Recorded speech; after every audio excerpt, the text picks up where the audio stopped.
This was hands down the scariest thing that has ever happened to me. Even looking back, I don't know what I could have done differently in that scenario. So let's talk about that time I almost got trafficked. I know that probably sounds like some clickbaity bullshit, but this is a 100% true story. If you don't believe me, that's fine. You don't have to believe me. I don't have any way to prove it. Okay, so I never do this, but I'd say some trigger warnings are in order. So if you are bothered by the topics of human trafficking and all the stuff that comes with that, sexual assault, I would avoid this video. It's not too super graphic, but still, we're going to be talking about these topics, so if you're uncomfortable with it, just skip out on this one. Another thing I have to go over quick, the person in this story with me is now my ex-husband, but at the time that this happened, he was still my husband. So when I'm reciting this story, I'm just going to refer to him as my husband. It's just more simple for storytelling, to be honest. And I don't want to use his name or any variants of his name. And if you know who I am and who he is, please don't mention it in the comments.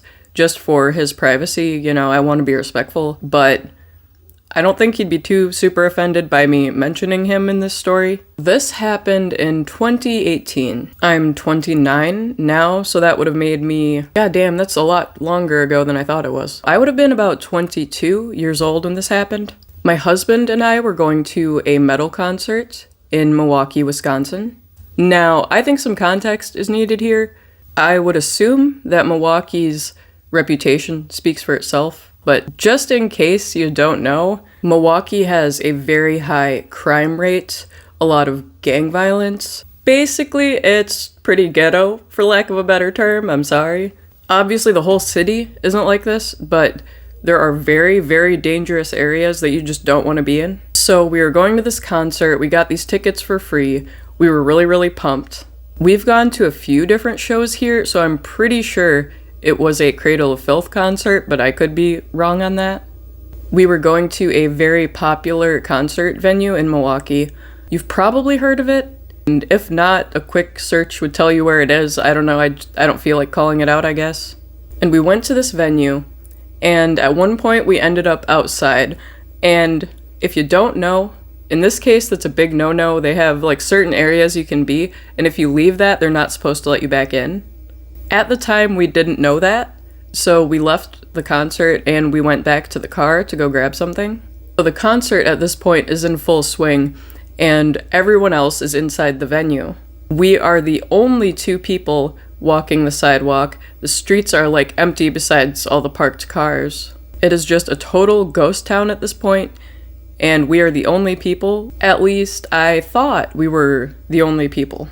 Before we know it, we're being flagged down by this guy from across the street. I don't remember exactly what he was saying, but he's basically hey, wait, I want to talk to you. And nothing seemed creepy about this guy at first. Honestly, I assumed he was going to try to sell us drugs or something. So he approaches us and he starts talking to my husband, kind of introducing himself, making small talk. When he tells us to wait for a minute, he's like, oh, just wait here, I'll be back. And by the way, at this point, he has not addressed me at all. He was just talking to my husband, and I was just kind of a third wheel, whatever. Still, at this point, I thought he was trying to sell my husband drugs. We are both very kind of docile people who don't like conflict, so we probably should have just ran off at that point, but we didn't. We just stayed there, waiting to see what this guy wanted. So he goes back across the street and into this house. And when he comes out, he brings a woman with him. Normally, I would not fixate on appearance, and I wouldn't be comparing myself to other women, but it's actually really important for this story, so bear with me. So this woman was clearly of Asian descent of some kind, and when she was speaking to us, she was speaking in very broken English. Just for some context, I am multiracial, and I've noticed it seems to be regional, but in a lot of places, people consider me really racially ambiguous. A lot of people make assumptions about my racial heritage. Maybe you'll think that's crazy, because a lot of people do think I'm just a tan white person. Some people think I'm Middle Eastern. Some people think I'm Mexican or Native American. And another thing that comes with that, my racial ambiguity paired with my shy and awkward demeanor leads a lot of people to believe that I don't speak English, which is an absurd assumption, but it does happen, trust me. So this guy brings out this woman who barely speaks any English, and he's talking to my husband, not really addressing me. He did introduce himself and I shook his hand, but since he hasn't said anything to me, I've been silent this whole time. I don't know for sure that this is a factor, but honestly, I think that he thought that I was also some sort of foreigner. And while he's talking to my husband, this man, who is just, like, he's not super tall, but he's taller than me. He is a really solidly built, kinda scary guy, grabs me from around my shoulders and, like, pulls me in, like, close to him, like a hug almost. And then he offers my husband to trade me for the other woman. My mind was abso-freaking-lutely blown in that moment. My heart was pounding in my chest. Oh my God. And my husband, I could just see the shock in his eyes. And at this moment, I was so full of uncertainty. I had no idea how the situation was going to unfold. Just so you have a little bit of a vision of my husband at the time, he is kind of like a small, almost dainty kind of guy. He has like soft features, long hair, almost kind of effeminate. And he's always been that way, totally fine with me, totally normal. But I did not know how he was going to react to this like big scary guy physically grabbing me and trying to trade me for another person. I had no idea what was going to happen. I didn't know if the guy was going to get forceful, if he said no. I wanted to run for my life, and he had me in like a freaking vice grip. So there was no way I was going anywhere. And the other woman is just like totally casual about all this, which was the scariest part to me. The fact that this was a normalized experience for her just fills me with so much dread.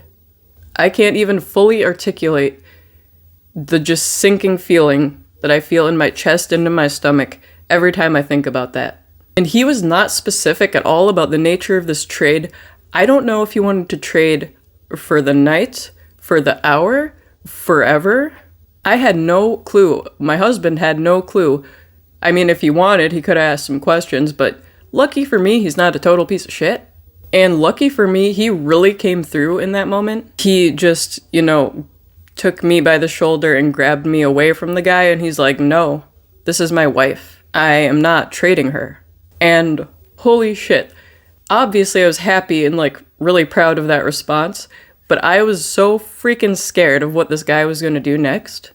Don't get me wrong, it is the best scenario. I mean, if he actually agreed to trade me, who the fuck knows where I'd be today. So this guy, probably assuming I was a trafficked woman, was trying to trade me for another trafficked woman. Or he knew in the first place that I wasn't trafficked and was just trying to pull me into that world. Honestly, I have no idea what was going through that guy's head. No fucking clue. But lucky for me, lucky for everyone involved, he just accepted my husband's no, and he's like, oh, all right, man, whatever. And he takes that woman and goes back into the house. We were able to get back into the venue and finish the show, but honestly, it kind of ruined it a little bit for me. I felt so on edge the whole rest of the time I was there. I have never gone back. I have never gone back to Milwaukee. I don't think I'm going to go back to Milwaukee anytime soon. If I have an important enough reason, and if it's in one of the nicer parts of town, maybe I'll go.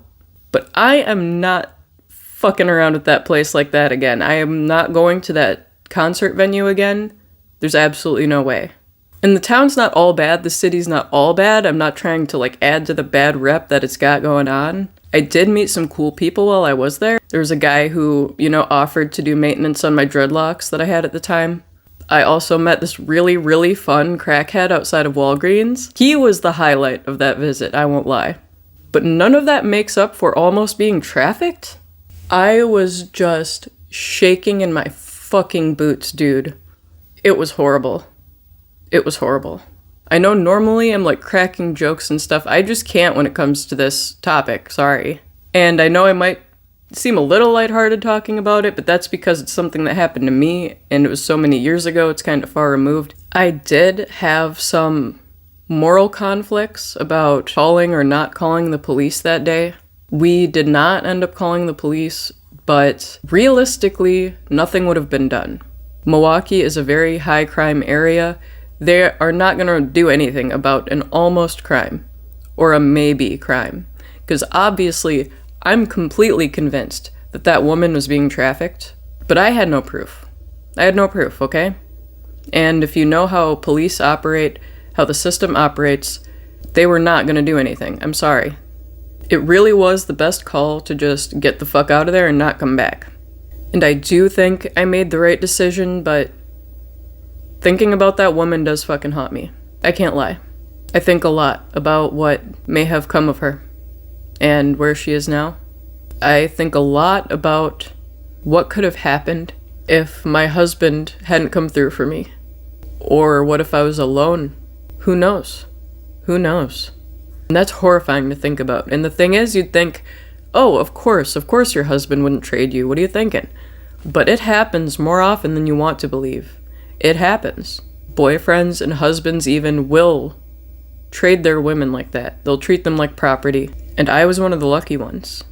A lot of women out there, including that one that I met, they're not so lucky. I really hope she's okay. I hope she's doing better. I really hope so.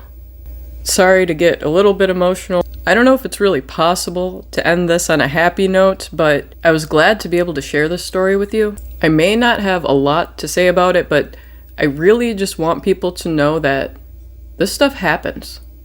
This stuff really fucking happens. There are people out there being basically enslaved and traded like cattle. It's happening right in the open streets, right in broad daylight. That's the world we live in. Out of all the fictional horrors in the world, nothing can measure up to these horrors of real life. Well, thanks for staying here for my story time. If you've gone through a similar experience, if you feel comfortable, share it in the comments. Maybe you'll see some more story times from me, but I don't have any particular in mind coming out anytime soon. So, enjoy this little piece of my life. With that said, I'm Ghoul, and I hope you had a spooky time. Like and subscribe if you want.